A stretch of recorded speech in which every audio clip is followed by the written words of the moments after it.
500,000 human warships lay in wait between the belt of asteroids separating Mars and Jupiter, the powerful and intimidating fleet obscured from all alien view by the densely packed field of rocky debris. 500,000 warships hacked together from alien tech scavenged under Tzenkethi noses, secretly assembled under Tzenkethi gaze, completely hidden from the watchful eyes of humanity's would-be overlords, and completely shocking to the Tzenkethi when they learned that it existed at all. Captain Gabriel Grant's eyes widened as he looked out on the sea of human warships arrayed before him, stretching as far across the starry void as his eyes could see. Never in his decades of decorated UNSC service had he witnessed a fleet so massive, powerful, and well-equipped, and he had no idea how he, a mere captain of a single ship, could possibly be worthy to command them all for the battle of the millennium. The message from UNSC High Command had arrived encrypted, signaling the highest level of confidentiality. Even before opening it, Grant had known it would change everything. The tense standoff with the Tzenkethi and the Arcturus system, both sides itching to blow each other out of the void, was nothing compared to the weight of the orders he now bore. The Tzenkethi Empire had grown increasingly aggressive over the years, conquering world after world and subjugating human colonies with ruthless efficiency. Their supreme commander Xenos had vowed to crush all resistance and establish total Tzenkethi dominance over the galaxy, even if it meant wiping humanity out entirely. Earth's days were numbered, unless Grant and this secret fleet could stop them.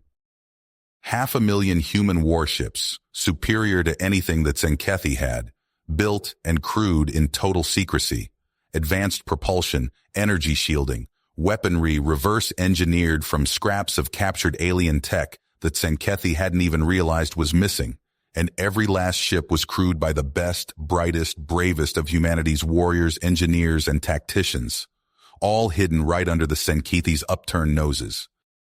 Grant knew this fleet was Earth's last hope.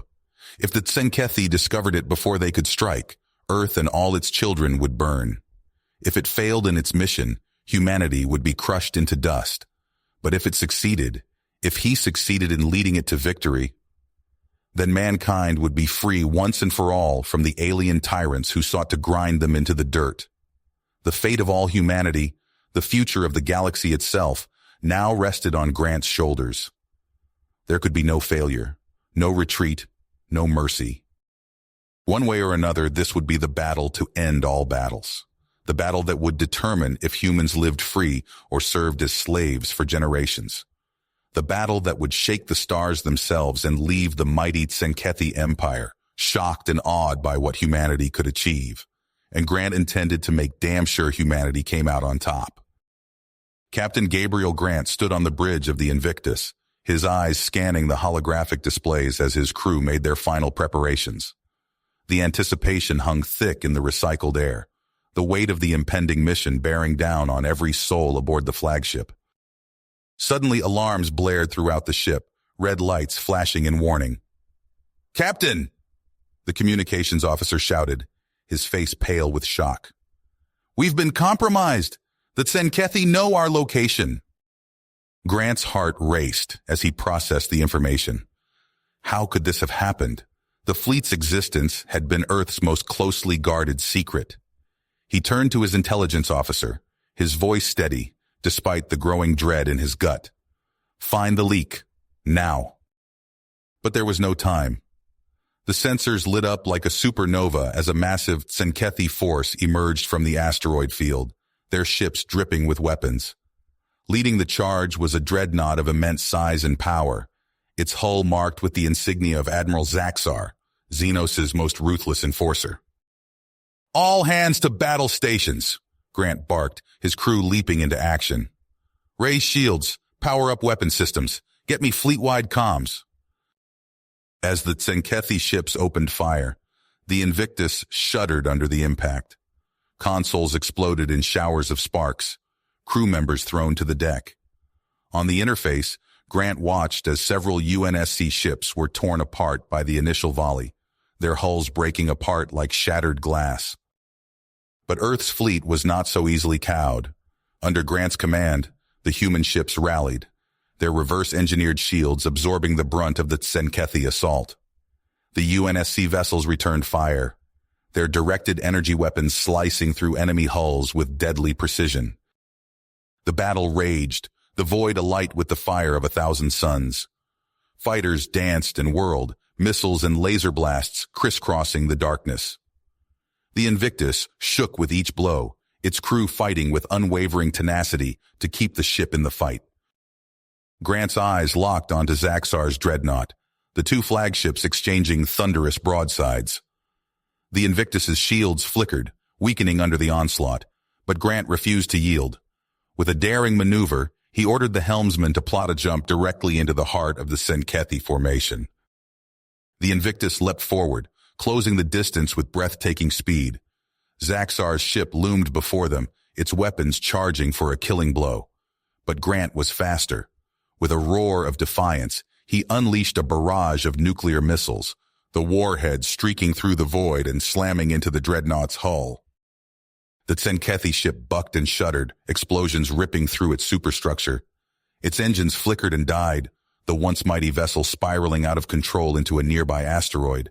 The impact was cataclysmic, the rocks shattering into 1,000,000 fragments. With Zaxar's defeat, the Tzenkethi fleet fell into disarray.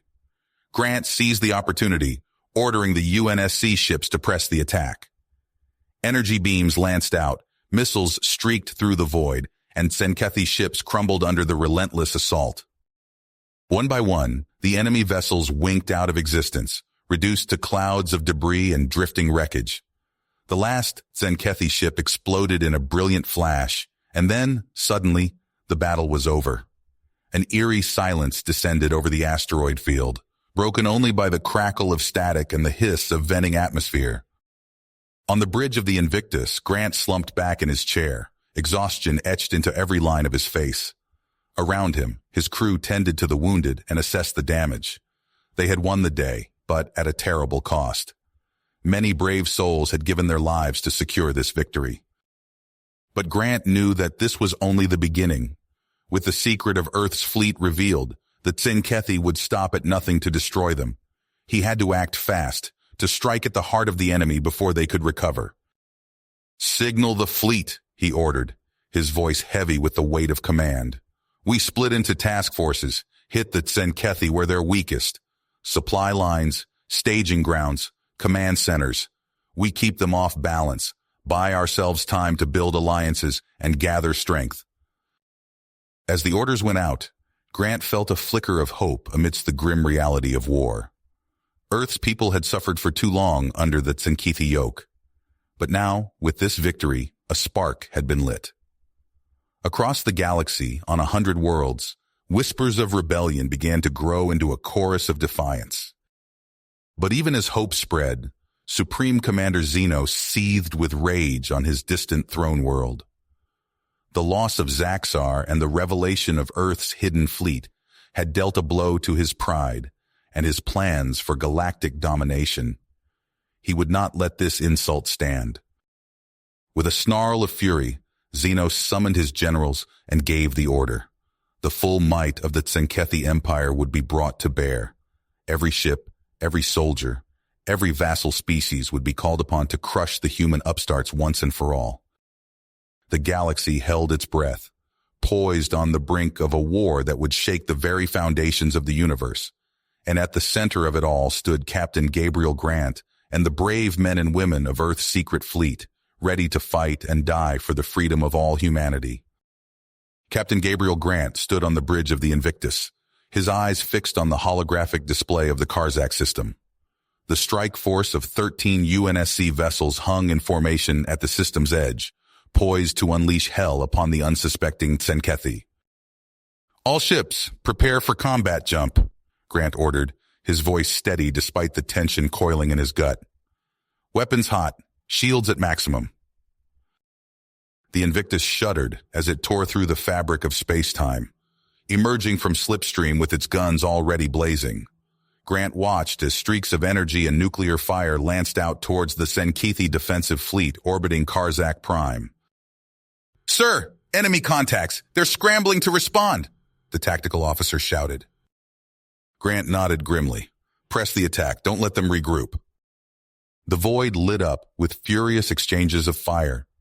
Tsenkethi energy bolts slammed into the UNSC ships, only to be absorbed or deflected by their advanced shielding. Grant's fleet gave as good as it got, their reverse-engineered weaponry tearing through Tsenkethi hulls with devastating efficiency. "Boarding parties away, Captain," the ops officer reported. "Dropships are en route to the surface." Grant watched the feeds as the elite UNSC Marines touched down amidst the sprawling Tsenkethi shipyards. Clad in powered armor that made them look more machine than human, they moved with lethal purpose, cutting through Tsenkethi defenses like a plasma torch through sheet metal. A violent impact rocked the Invictus, nearly throwing Grant off his feet. "Report!" he barked. "Direct hit from the Tsenkethi flagship, sir. The Dreadclaw is moving to engage us directly." Grant's eyes narrowed as he studied the massive Tsenkethi vessel. "Helm, plot an intercept course. Weapons, focus all fire on their forward shields." The two behemoths closed rapidly, trading salvos that lit up the night. The Invictus shook with each impact, but Grant knew the Dreadclaw was taking far worse punishment. "Sir, their shields are fluctuating," the weapons officer called out. A plan formed in Grant's mind. It was risky, possibly suicidal, but if it worked... "Emergency slipstream jump," he ordered. "Bring us out directly behind their aft section." For a heart-stopping moment, the universe seemed to twist inside out. Then they were there, hovering less than a kilometer behind the Dreadclaw's engines. "Fire everything!" Grant roared. The Invictus unleashed its full fury. Energy beams sliced through unshielded hull plating, while missiles found their mark with pinpoint accuracy. The Dreadclaw's engines flickered and died, leaving the massive ship adrift and defenseless. With their flagship neutralized, the remaining Tsenkethi vessels fell into disarray. Grant's fleet tore through them methodically, reducing ships to drifting wreckage. On the planet's surface, the UNSC Marines completed their grim work. Production lines sparked and exploded, assembly bays collapsed, and vital computer systems were wiped clean. As the last Tsenkethi ship winked out of existence, Grant allowed himself a moment of grim satisfaction. "All ships, prepare for withdrawal," he ordered. "Let's get out of here before they can mount a counterattack."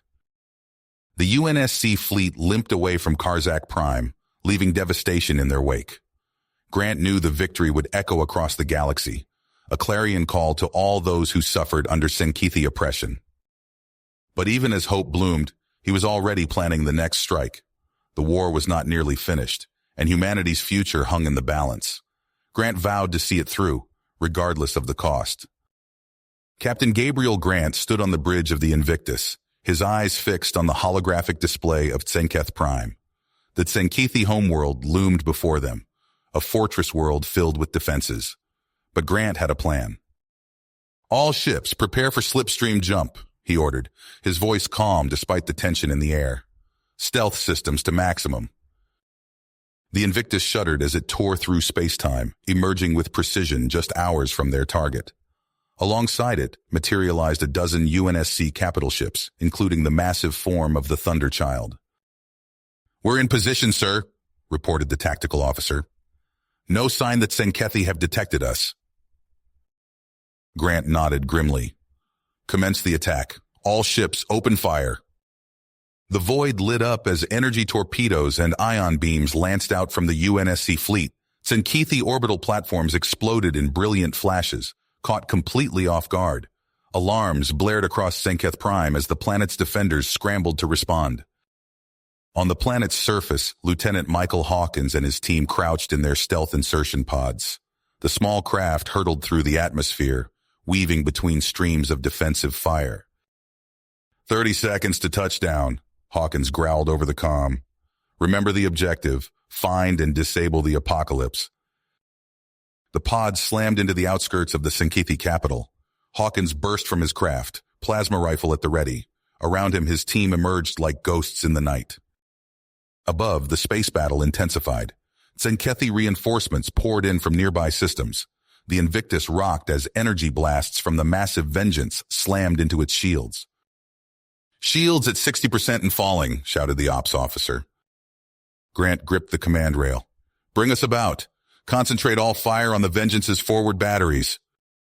The Invictus and Thunderchild unleashed hell, their experimental weapons tearing into the Tzenkethi flagship.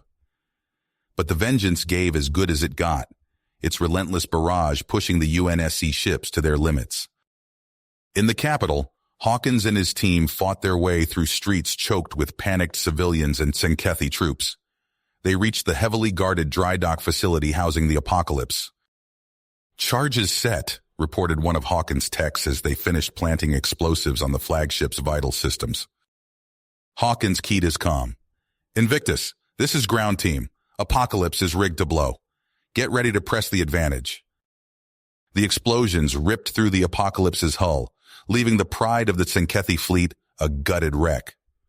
On the Vengeance's bridge, Supreme Commander Xenos roared in fury as he watched his personal flagship die. Grant seized the moment. "All ships concentrate fire on the Vengeance. Take that bastard down." The combined firepower of the UNSC fleet tore into the Tzenkethi dreadnought. Its shields flickered and failed under the onslaught.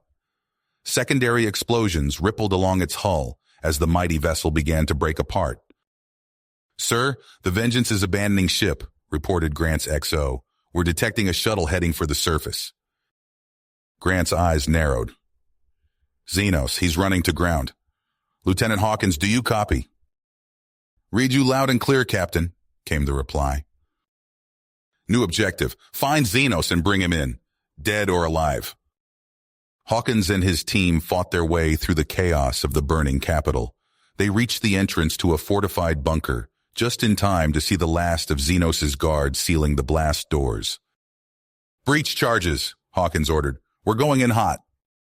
The team stormed the bunker, cutting down Tzenkethi defenders with ruthless efficiency. They reached the inner sanctum to find it empty, save for the telltale signs of a hasty evacuation. "Damn it," Hawkins snarled. "Captain, Xenos is gone. Evidence suggests he used some kind of stealth shuttle to bug out." Grant's fist clenched in frustration, but he pushed the feeling aside. They had achieved far more than he dared hope. "Understood, Lieutenant. Get your team to extraction. All ships, commence orbital bombardment. Let's make sure that Tzenkethi can't use this world to hurt anyone else." The UNSC fleet rained fire upon Tzenketh Prime, methodically destroying military and industrial targets. As Grant watched the Tzenkethi homeworld burn, he knew the tide of the war had shifted. But the job wasn't done, not while Xenos still drew breath. The Invictus shuddered as it emerged from Slipstream, alarms blaring across the bridge.